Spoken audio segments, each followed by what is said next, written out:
अस्सलाम वालेकुम। आज हम देखेंगे एक्सेल को यूज़ करते हुए किस तरह से हम एक इंटरेक्टिव डैशबोर्ड बना सकते हैं। ये डैशबोर्ड एम्प्लॉयज़ की प्रोबेशन कंफर्मेशंस के हवाले से है। एचआर प्रोफेशनल के लिए ये बहुत ही इम्पोर्टेंट डैशबोर्ड है और उन तमाम लोगों के लिए जो कि डैशबोर्ड बनाना सीखना चाहते हैं, जो कि ये सीखना चाहते हैं कि एक्सेल के अंदर हम पिवट टेबल को किस तरह से इस्तेमाल कर सकते हैं, हम स्लाइसर्स को किस तरह से लगा सकते हैं, हम एक्सेल के अंदर रिपोर्ट्स को आपस में लिंक किस तरह से कर सकते हैं, हम चार्ट किस तरह से मुख्तलिफ़ किस्म के क्रिएट कर सकते हैं, हम एक्सेल के अंदर बटन्स को किस तरह से बना सकते हैं। इसके अलावा बहुत सी चीज़ें हैं जो कि आज के इस ट्यूटोरियल में आपको सीखने को मिलेंगी एक्सेल के हवाले से। तो इसको हम स्टेप बाय स्टेप लेके चलेंगे। सबसे पहले हम इसके लिए मास्टर डाटा अपना प्रिपेयर करेंगे कि जिस डाटा पर वर्क करके हमने ये इंटरेक्टिव सा डैशबोर्ड तैयार करना है। इसके बाद हम रिपोर्ट्स बनाएंगे उस डाटा को यूज़ करते हुए, और फिर उसके बाद हम देखेंगे कि डैशबोर्ड में फ़िल्टर्स लगाने के लिए हम स्लाइसर्स को किस तरह से ऐड कर सकते हैं, और अपने डैशबोर्ड को एक एनालिटिकल लुक देने के लिए हम किस तरह से इसमें चार्ट्स, बार चार्ट्स और पाई चार्ट्स का इस्तेमाल कर सकते हैं। उनके ऊपर हम लेबलिंग किस तरह से कर सकते हैं, और फिर अपनी जो परफॉर्मेंस है उसे देखने के लिए हम किस तरह से ये एक परसेंटेज की फील्ड को ऐड कर सकते हैं। ये सारी चीज़ें आज के ट्यूटोरियल में हम सीखेंगे, तो आखिर तक साथ बने रहिएगा। होपफुली आपको बहुत कुछ सीखने को मिलने जा रहा है आज।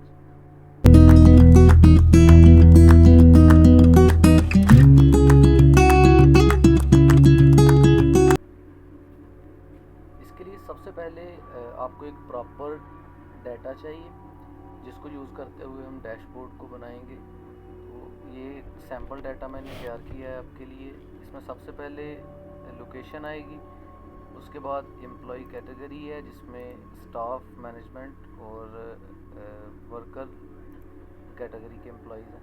इसके बाद एम्प्लॉय आईडी है, एम्प्लॉय नेम है, उनका डिपार्टमेंट है और एम्प्लॉय की ज्वाइनिंग डेट।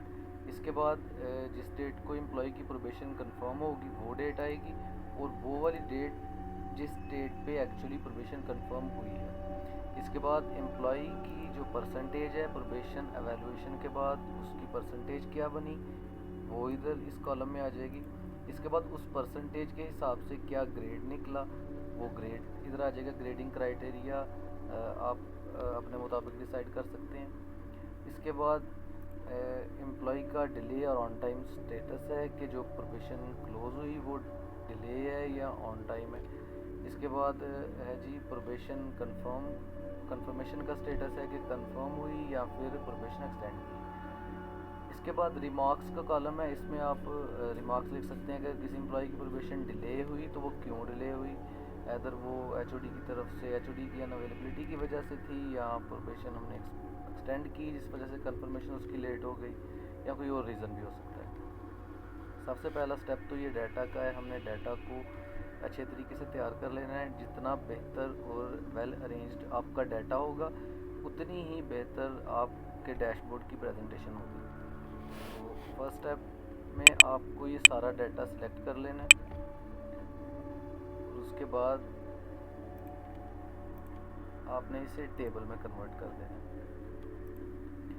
डाटा को टेबल में कन्वर्ट करने के बाद हमारा जो डाटा शीट है, जो मास्टर डाटा शीट है, वो कम्प्लीटली तैयार हो गई है।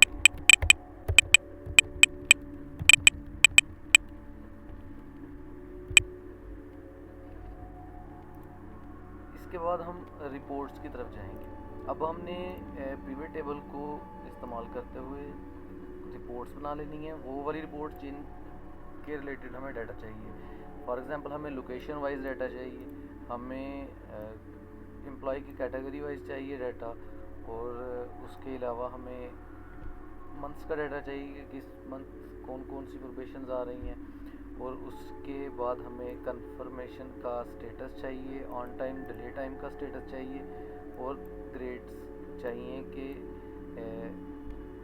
किस ग्रेड में कितने एम्प्लॉयज़ आ रहे हैं। तो इसके लिए हम पिवट टेबल इस्तेमाल करेंगे। सबसे पहले तो हम इंसर्ट पिवट टेबल पे जाके पिवट टेबल इंसर्ट कर लेंगे।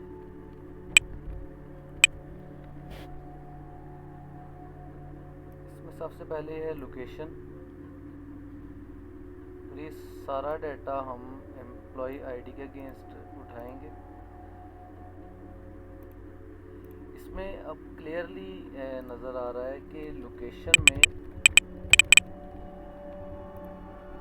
गुजरांवाला के 28 एम्प्लॉयज़, लाहौर के 83, मुल्तान के 107 और सियालकोट के 99 हैं।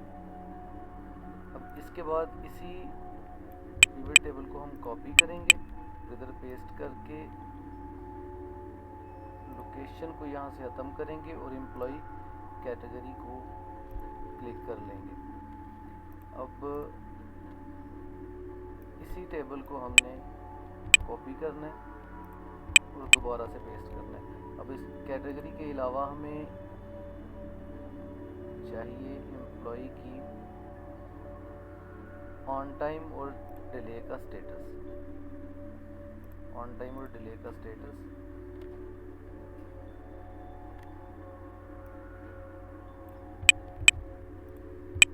इसके बाद हमें चाहिए एम्प्लॉय के ग्रेड का स्टेटस।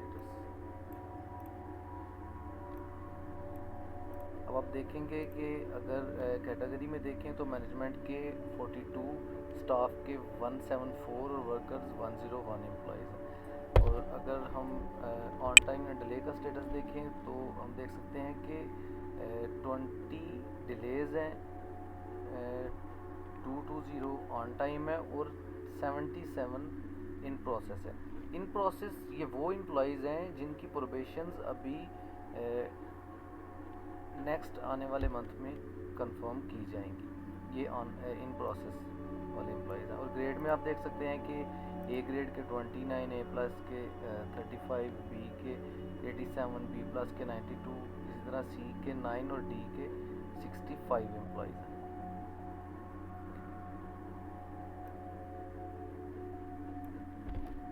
इसके बाद हमें मंथ के लिए डाटा चाहिए, तो हम इसी पिवट टेबल को कॉपी करेंगे,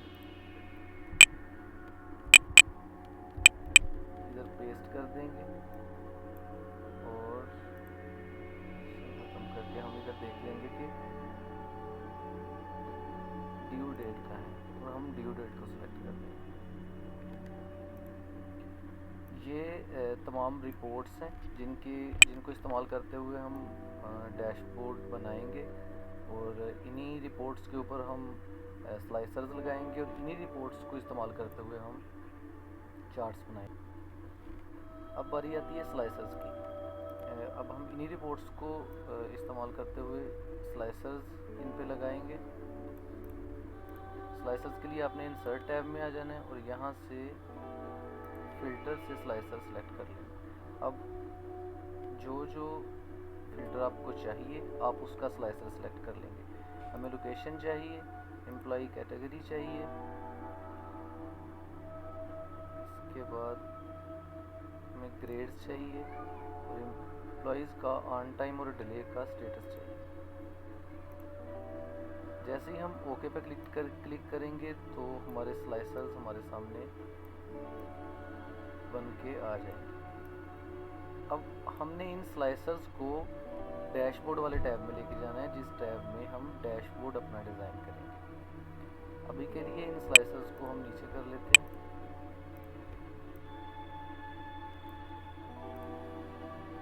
अब डेट के लिए हमने टाइमलाइन वाला फ़िल्टर लगाना है। तो टाइमलाइन वाले फ़िल्टर के लिए अगेन आपने इंसर्ट में जाना है और यहाँ से टाइमलाइन सेलेक्ट कर लेना है। अब टाइमलाइन ये आपको बता रहा है आप कौन सी डेट पे लगाना चाह रहे हैं, क्योंकि हमारे डाटा के अंदर 3 गिवन डेट्स थी, जिसमें ज्वाइनिंग डेट थी, प्रोबेशन ड्यू डेट थी और कंप्लीशन डेट थी प्रोबेशन की। तो हमने प्रोबेशन ड्यू डेट पे टाइमलाइन लगानी है। तो हम प्रोबेशन ड्यू डेट को क्लिक करेंगे यहाँ हमारी टाइमलाइन भी बन के तैयार हो जाएगी। और ये यहाँ तक हमारा स्लाइसर्स का काम सारा कंप्लीट हो चुका है। अब हम देखेंगे कि हमने अपने डैशबोर्ड को किस तरह से डिज़ाइन करना है और किस तरह से अपने डैशबोर्ड को हमने इंटरेक्टिव और इजी बनाना है, जिससे हम आसानी से मंथली बेस के ऊपर रिपोर्ट्स जनरेट कर सकें। इसके लिए हम एक नई शीट ओपन करेंगे, सर्च में जाके हम यहाँ से शेप लेंगे,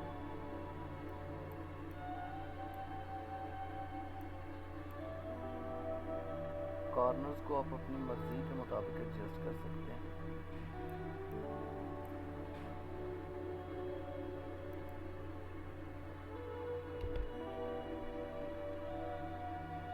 इसके बाद एक शेप इसके ऊपर लेंगे हम और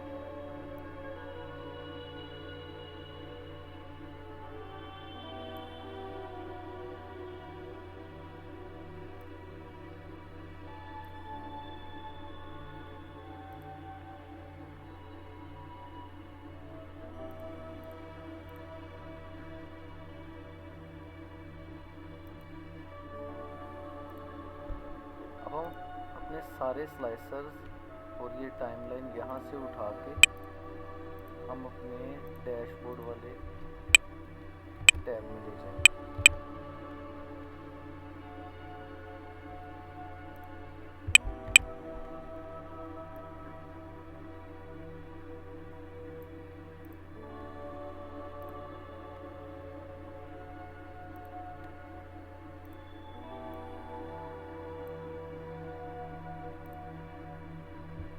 डैशबोर्ड का नाम सबसे टॉप पे लिख लेंगे।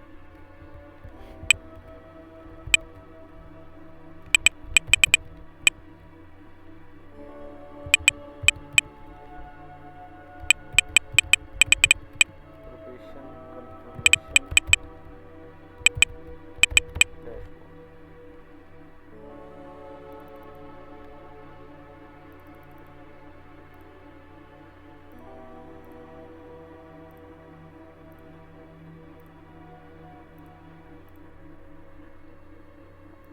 हम फिल्टर्स को अरेंज कर लेंगे डैशबोर्ड के ऊपर।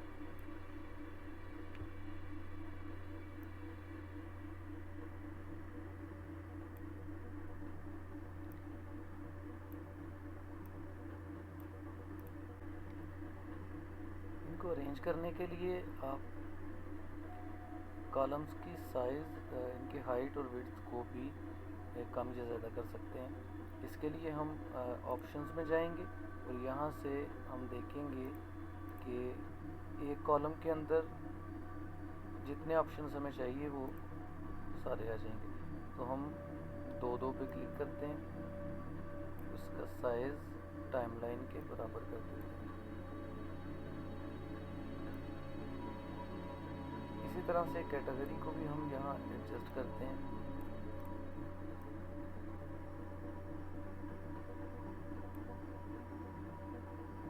इसकी हाइट को हम थोड़ा कम कर लेते हैं।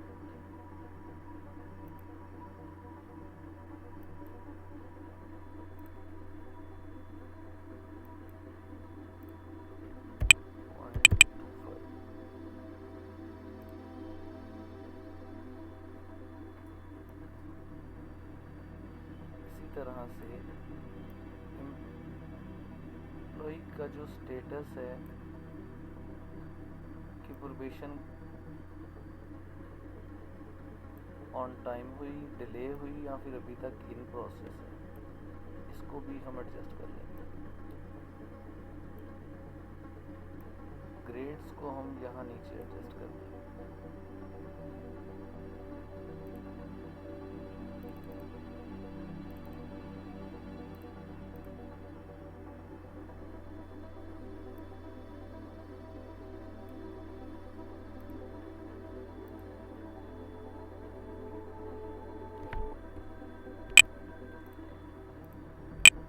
यहाँ तक तो हमारा काम कंप्लीट हो चुका है। अब इसके बाद हमने कुछ ग्राफ्स और कुछ चार्ट्स बनाने हैं जो कि डैशबोर्ड को एक इंटरेक्टिव लुक देंगे। इसके लिए हमने रिपोर्ट्स में आना है।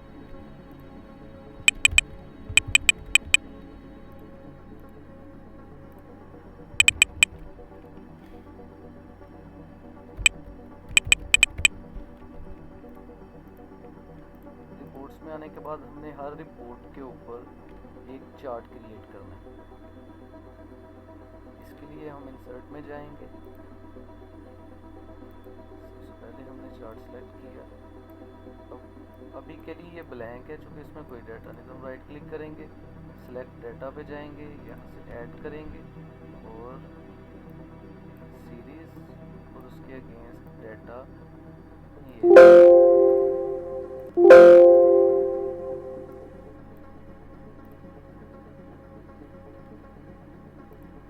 लेबल्स के लिए हम दोबारा से यहाँ सिलेक्शन कर लेंगे, ओके प्रेस करेंगे तो ये हमारा लोकेशन के हिसाब से चार्ट बन के तैयार है। अब इसके बाद हमने देखना है कि मैनेजमेंट, स्टाफ और वर्कर, एम्प्लॉय कैटेगरी पे हमने अगर चार्ट बनाना है तो हम सेम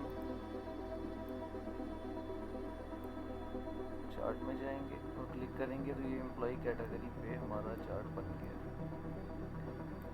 इसके बाद एम्प्लॉय स्टेटस के ऊपर है तो हम दोबारा सेलेक्ट करेंगे और इस पे हम पाई चार्ट बनाएंगे।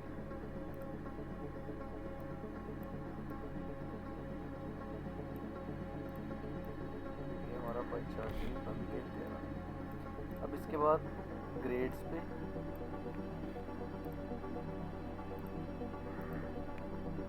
के ऊपर भी हम बार चार्ट अपना बना लेंगे।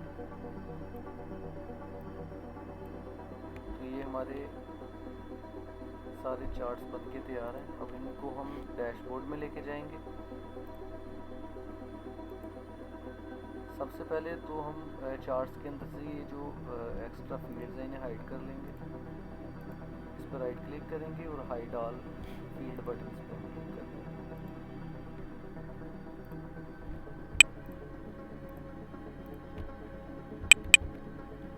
चार्ट्स को उठा के हम डैशबोर्ड में लेके जाएंगे और वहाँ इन्हें प्लेस कर देंगे।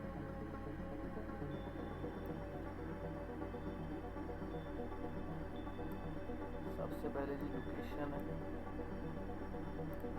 हम इसको रीनेम करके लोकेशन नाम देंगे।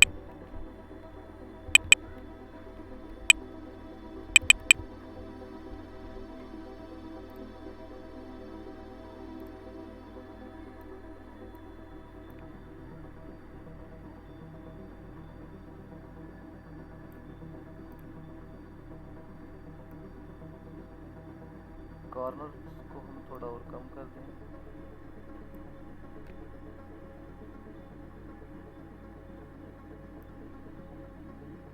लोकेशन के बाद एम्प्लॉय कैटेगरी है।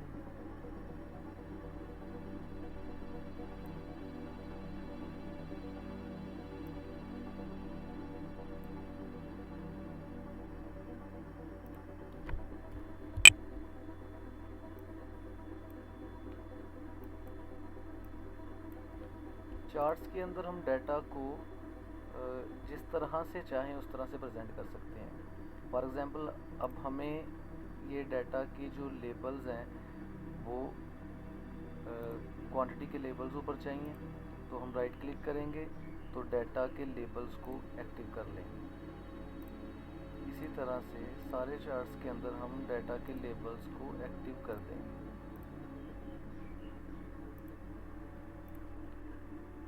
आप चार्ट्स के डिज़ाइन भी अपनी मर्ज़ी के मुताबिक यहाँ से चेंज कर सकते हैं।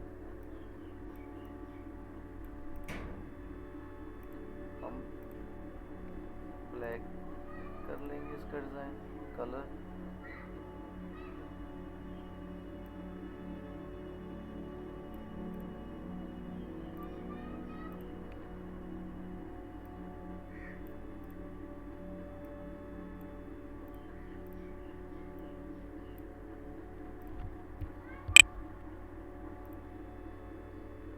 ग्रेड्स के भी लेबल को एक्टिव करके और चार्ट का कलर ब्लैक कर लेंगे।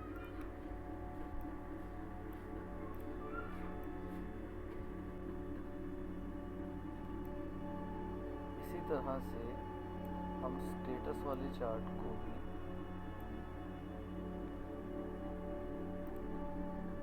इनके साथ लाकर अरेंज कर देंगे। लेजेंड को हम नीचे लेके चले जाएंगे। इसके लिए आपने ये प्लस वाले साइन पर क्लिक करना है, लेजेंड पे आना है, इस एरो पे क्लिक करना है और बॉटम पे, हमारा लेजेंड बॉटम पे चला जाएगा। इसका भी हम नाम चेंज कर लेते हैं।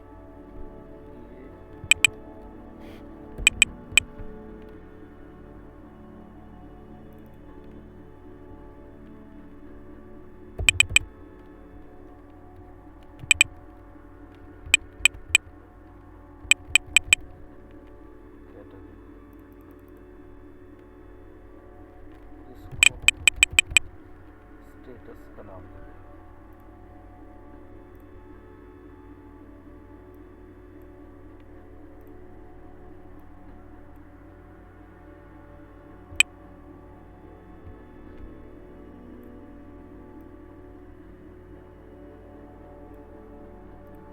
तो हम ग्रेड्स वाले चार्ट को भी यहाँ पर सेट कर लेंगे।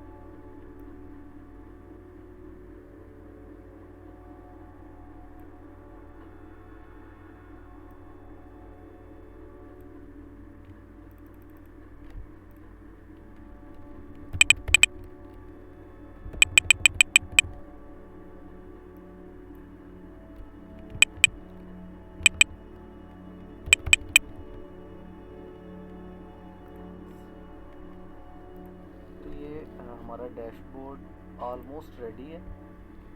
अब हमने यहाँ पे स्ट्रेंथ शो करवानी है कि जब हम कोई भी फ़िल्टर अप्लाई करें तो वो स्ट्रेंथ उसी तरह उस फिल्टर के मुताबिक यहाँ पर शो होनी चाहिए। फॉर एग्ज़ाम्पल हम कोई मंथ सेलेक्ट कर रहे हैं कि हमने अगर जुलाई के अंदर प्रोबेशंस कंफर्म करनी है तो वो कौन सी हैं।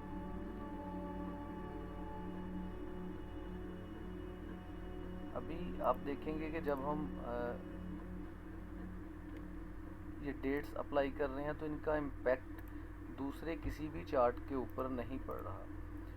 तो इसके लिए हम इन रिपोर्ट्स को आपस में कनेक्ट करेंगे।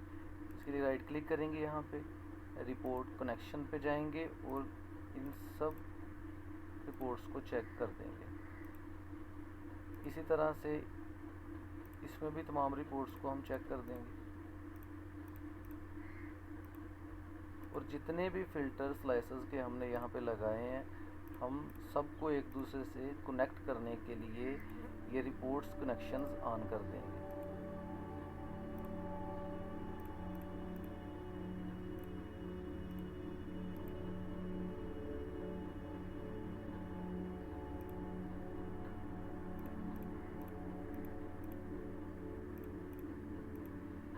अभी आप देखेंगे किसी एक फ़िल्टर के लगाने से तमाम फ़िल्टर्स में और इन चार्ट्स में इम्पैक्ट पड़ेगा। फॉर एग्ज़ाम्पल यहाँ से हम सियालकोट सेलेक्ट करते हैं तो आप देखेंगे कि सियालकोट सेलेक्ट करने से जितने भी हमारे चार्ट्स हैं उनमें एक प्रॉपर इम्पैक्ट पड़ रहा है कि ये देखें आपके लोकेशन के अंदर 99 सियालकोट्स के हैं, उसमें मैनेजमेंट के 21 हैं, 49 स्टाफ के हैं और 29 वर्कर्स के हैं। और उसमें कंप्लीशन स्टेटस क्या है कि 63 ऑन टाइम कंप्लीट हुई हैं प्रोबेशंस, 12 डिलेज गई हैं और 24 इन प्रोसेस हैं। हम पाई चार्ट को थोड़ा बड़ा कर लेते हैं ताकि वाज़िया तौर पे नज़र आए।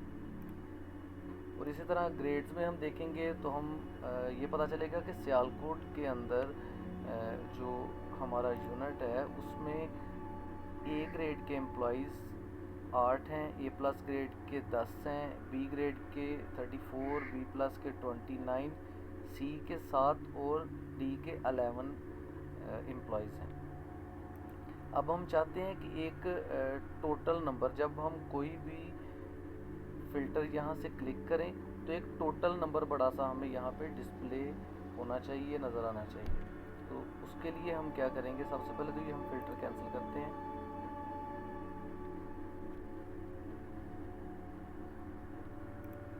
इसके लिए दोबारा हम रिपोर्ट्स में जाएंगे, यहाँ से पिवट टेबल को कॉपी करेंगे, यहाँ पेस्ट कर देंगे।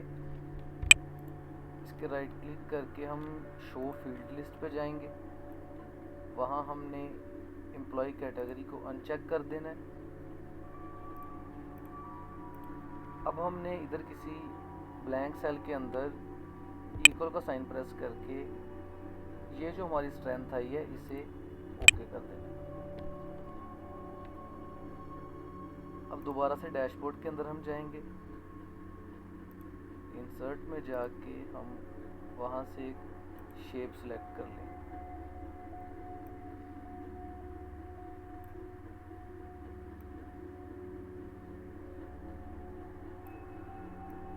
ये शेप हमें टोटल स्ट्रेंथ बताएगी कि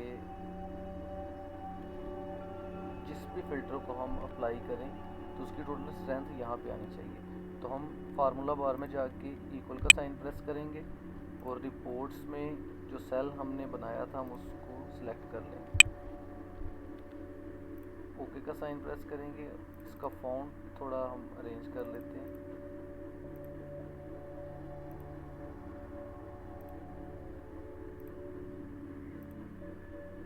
अब हम देखेंगे हम कोई भी फिल्टर अप्लाई करते हैं तो उसके मुताबिक ऑटोमेटिकली स्ट्रेंथ काउंट होके इस कॉलम में आ जाएगी। फॉर एग्जांपल हम देखते हैं गुजरांवाला के अंदर क्या स्टेटस है हमारा।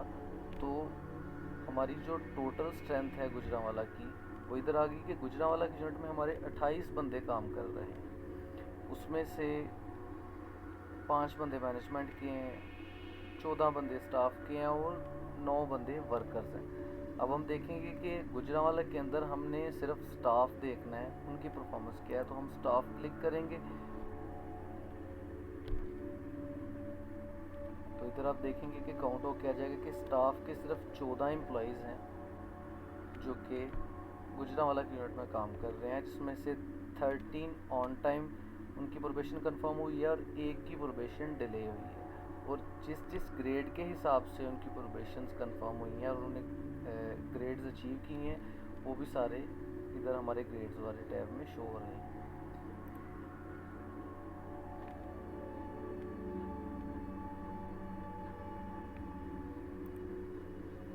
अब हम सारे फिल्टर्स कैंसिल करेंगे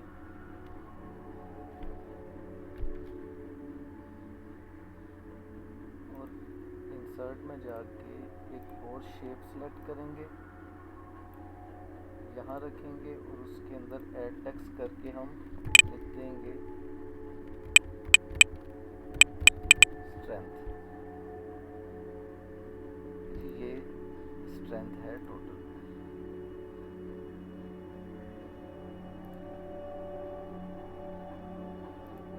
इसकी आउटलाइन को भी हम ख़त्म कर लेंगे और कलर को भी नो कलर कर देंगे।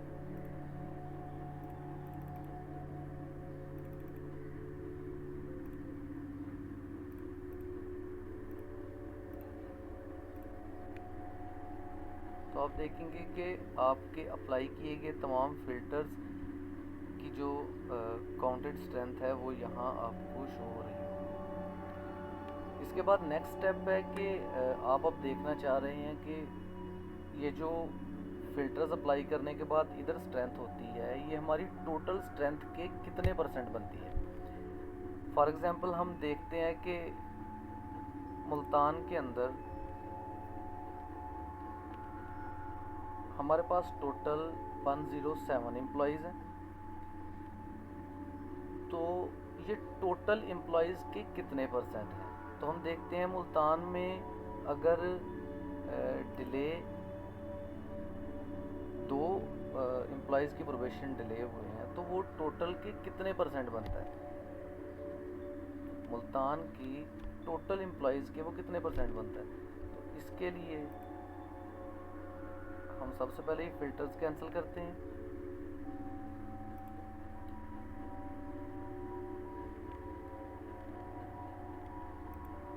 इसके बाद हम रिपोर्ट्स में जाएंगे, एक नया पिवट टेबल इंसर्ट करेंगे हम अपने उसी मास्टर डाटा के ऊपर।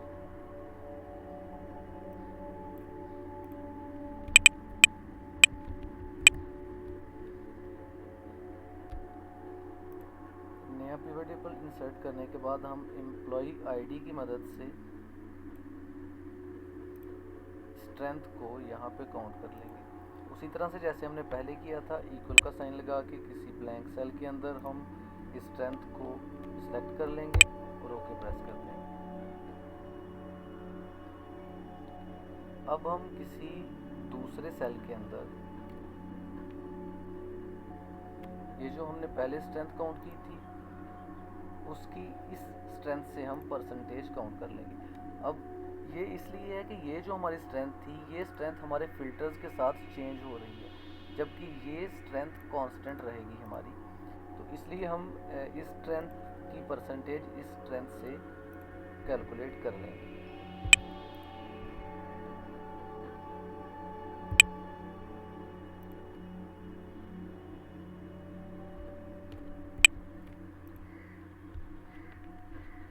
इसको हम परसेंटेज में ले आएंगे तो ये 100% है। आप देखेंगे कि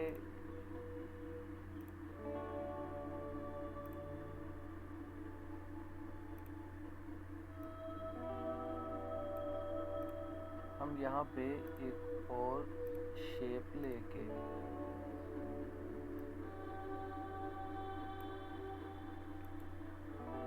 इस पे राइट क्लिक करेंगे, फार्मूला बार में जाएंगे, इक्वल का साइन प्रेस करके हमने जो परसेंटेज वाला हमारा सेल था वो सिलेक्ट कर लेना, ओके प्रेस कर देंगे।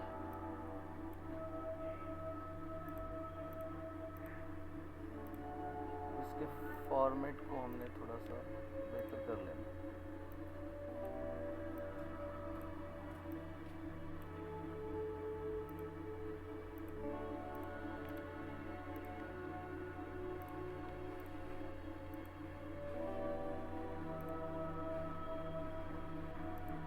शेप की भी हम आउटलाइन खत्म कर दें। अब आप देखेंगे कि अगर हम ये लाहौर का लगा रहे हैं फिल्टर, तो उसमें हमें काउंट करके दे रहा है कि जो लाहौर के एम्प्लॉइज़ हैं वो टोटल एम्प्लॉइज़ के 26% हैं। उसमें मैनेजमेंट के जो एम्प्लॉइज़ की परसेंटेज है वो 3% है। इसी तरह से हम अगर स्टाफ की देखना चाह रहे हैं तो हम स्टाफ की परसेंटेज देख सकते हैं, वर्कर्स की। इसी तरह से अगर हम टोटल का देख रहे हैं कि हमने ये स्टेटस देखना है कि हमारी जो टोटल इस वक्त स्ट्रेंथ है उसकी प्रोबेशन कंफर्मेशन के स्टेटस में हमारा डिले कितने परसेंट है, हमारी इन प्रोसेस कितने परसेंट है और ऑन टाइम कितने परसेंट है, तो वो हम यहाँ से देख सकेंगे। ये देख रहे हैं कि डिले हम चेक कर रहे हैं तो हमारी टोटल का हमें ये पता चल रहा है कि 6% डिले जा रहा है हमारी टोटल स्ट्रेंथ का।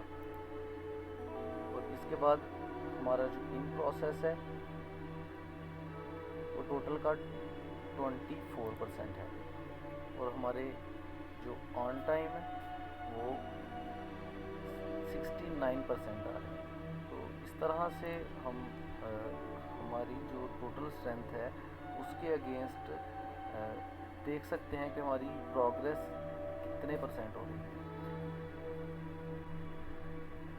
इसके बाद हम देखेंगे कि बाज़ औक़ात हम मुख्तलिफ़ किस्म के फ़िल्टर्स हमने अप्लाई किए होते हैं और हमें एक एक करके उन फ़िल्टर्स को ख़त्म करना पड़ता है। फॉर एग्ज़ाम्पल कि जैसे कि मैं यहाँ से जून 2024 सिलेक्ट करता हूँ तो मैं देखता हूँ कि जून 2024 में किस किस लोकेशन पे कौन कौन सी प्रोबेशन एवेल्यूएशंस आ रही हैं, किस कैटेगरी में है और सारी इन प्रोसेस हैं।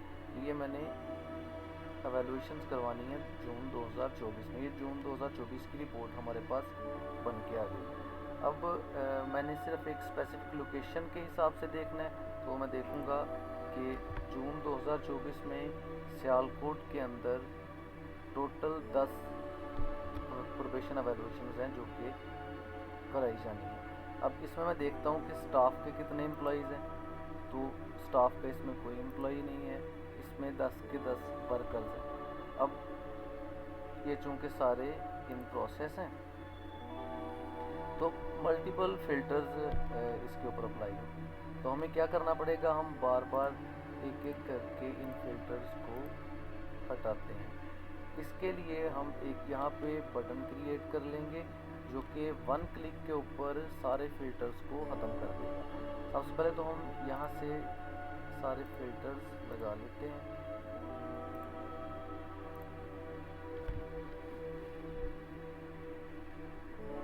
हम इंसर्ट टैब में जाएंगे, यहाँ से एक शेप लेंगे और यहाँ पे शेप बना के हम उसके अंदर लिख लेंगे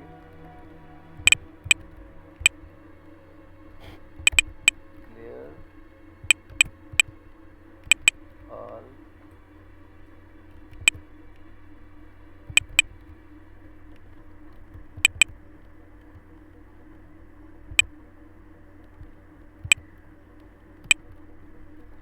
फिल्टर।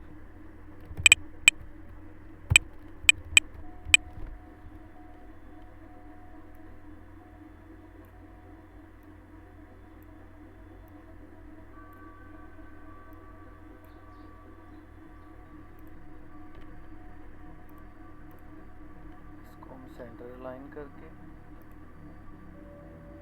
इसका कलर हम ये वाला रख देते हैं।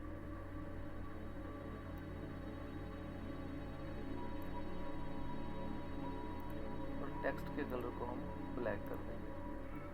अब हमने डेवलपर्स के ऑप्शन पे जाना है। चूँकि हमारे पास यहाँ डेवलपर्स का ऑप्शन नहीं है तो वो हम कैसे, इसके बाद हमने डेवलपर्स के ऑप्शन पे जाना है। चूँकि हमारे पास डेवलपर का ऑप्शन नहीं है यहाँ पे, तो हम यहाँ डाउन एरो पे क्लिक करेंगे, मोर कमांड्स पे जाएंगे, कस्टमाइज रिबन, और यहाँ से डेवलपर के ऑप्शन को चेक कर लेंगे। तो यहाँ हमारे पास डेवलपर का टैब बन के आ जाएगा। इस पर क्लिक करेंगे, हम माइक्रो को रिकॉर्ड करेंगे। यहाँ से माइक्रो का नाम लिख देंगे क्लियर फिल्टर। अब हमारा माइक्रो की रिकॉर्डिंग ऑन है। अब हम एक एक करके इन फिल्टर्स को हटा देंगे।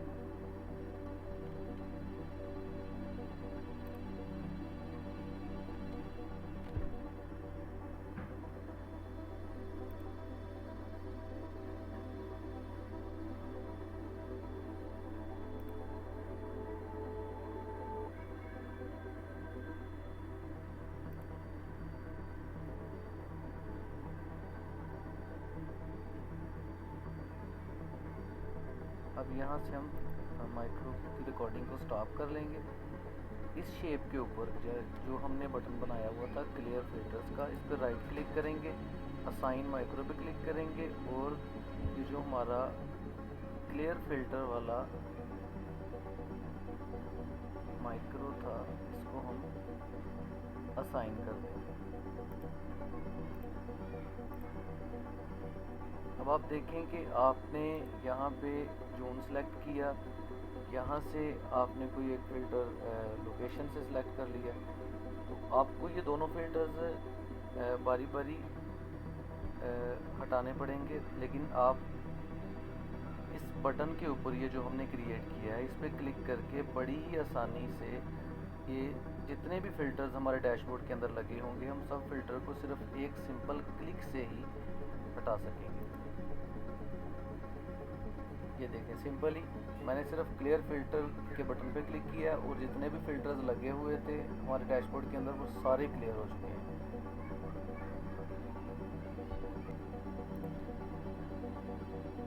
अब हम क्लियर फिल्टर के इस बटन को ऊपर ले जाएंगे और अब हम देखते हैं कि अगर हम डैशबोर्ड के ऊपर काम कर रहे हैं, रिपोर्ट्स जनरेट कर रहे हैं और हमने रिपोर्ट्स जाके देखनी है रिपोर्ट्स वाली शीट के अंदर, तो हम डैशबोर्ड के अंदर ही किसी जगह पे क्लिक करें और हम रिपोर्ट्स वाली शीट पे जाके रिपोर्ट्स को चेक कर लेंगे, देख लें। और इसके अलावा अगर हमने डाटा देखना है तो हम डैशबोर्ड के अंदर कोई ऐसा बटन हो जिस पे हम क्लिक करें तो हम ऑटोमेटिकली मास्टर डाटा की शीट पे चले जाएं। सबसे पहले तो हम इन शीट्स को अरेंज कर लेते हैं। सबसे पहले हमारा डैशबोर्ड आएगा, उसके बाद रिपोर्ट्स आएंगी और फिर मास्टर डाटा की शीट आएगी हमारी। अब हम डैशबोर्ड के अंदर दो मज़ीद बटन्स क्रिएट करेंगे, जो कि एक रिपोर्ट्स के नाम से होगा और दूसरा मास्टर डाटा के नाम से।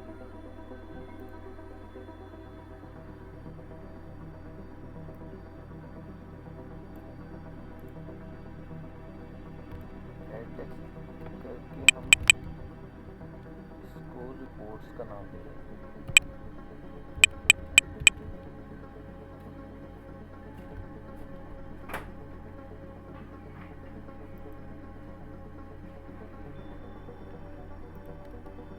इसको हम कोई सा कलर दे लेंगे।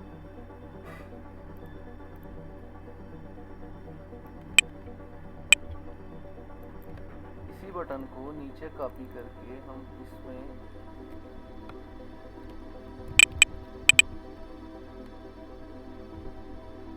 डाटा शीट का नाम देंगे।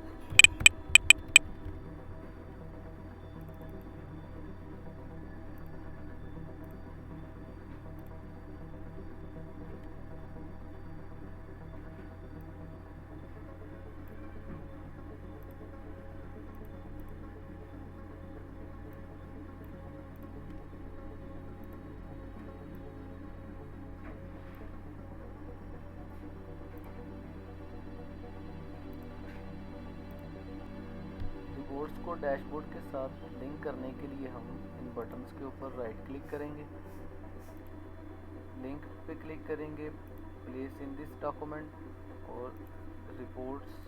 ओके, अब इसी तरह से हम डाटा शीट को भी लिंक करते हैं। लिंक पे जाएंगे, प्लेस इन दिस डॉक्यूमेंट और मास्टर डाटा शीट ओके कर देंगे। अब हम देखेंगे कि जैसे ही हमने कोई रिपोर्ट देखनी है रिपोर्ट्स वाली शीट के अंदर जाके, तो हम रिपोर्ट पे क्लिक करेंगे तो ये हमें ऑटोमेटिकली रिपोर्ट्स वाली शीट पे ले जाएगा। अब इसके बाद हमने अगर डाटा देखना है डाटा शीट के अंदर जाके, तो हम डाटा पे क्लिक करेंगे तो ये हमें डाटा शीट पे ले जाएगा। इसी तरह से जब हम रिपोर्ट्स पे क्लिक करते हैं तो रिपोर्ट वाली शीट पे चले जाते हैं। हम चाहते हैं कि अब हम यहाँ हमारे पास कोई बटन हो जिस पे हम क्लिक करके तो वापस से डैशबोर्ड पे चले जाएं। इसके लिए हम सेम उसी तरह से शेप में जाके यहाँ से शेप लेंगे, उस पर ऐड टेक्स्ट करके हम डैशबोर्ड का नाम दे देंगे। अब इस पर राइट क्लिक करके लिंक पे क्लिक करना है, प्लेस इन दिस डॉक्यूमेंट पे हमने डैशबोर्ड सेलेक्ट करके ओके कर देना है। अब इसी शेप को हमने यहाँ से कॉपी करना है और मास्टर डाटा में जाके पेस्ट कर देंगे। इसमें हम एक कॉलम ऐड कर लेंगे, एक रो ऐड कर लेंगे और इस शेप को हम ऊपर ले जाएंगे।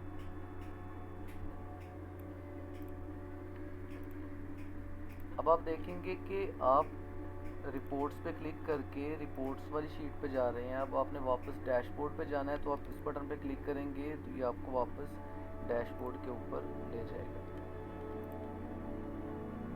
अगर आप डाटा शीट के ऊपर जाते हैं, डाटा शीट पे क्लिक करके और अपने दोबारा वापस डैशबोर्ड पे जाना है तो आप यहाँ से डैशबोर्ड के बटन पे क्लिक करेंगे जो कि सीधा आपको डैशबोर्ड पे ले जाएगा। ये था प्रोबेशन कंफर्मेशन का डैशबोर्ड, जो कि HR प्रोफेशनल्स के लिए बहुत ही इम्पोर्टेंट है और उन तमाम पर्सन्स के लिए जो कि HR एनालिटिक्स को सीखना चाहते हैं, उनको समझना चाहते हैं। इसी तरह की मज़ीद वीडियोस और डैशबोर्ड्स के लिए चैनल को सब्सक्राइब कर लें। होपफुली आपको वीडियो अच्छी लगी होगी। वीडियो अच्छी लगी तो लाइक ज़रूर कीजिएगा, अगर नहीं लगी तो डिसलाइक कर दें, लेकिन वीडियो पे अपने ख्यालात का इजहार ज़रूर कीजिएगा। थैंक यू, जज़ाकल्लाह।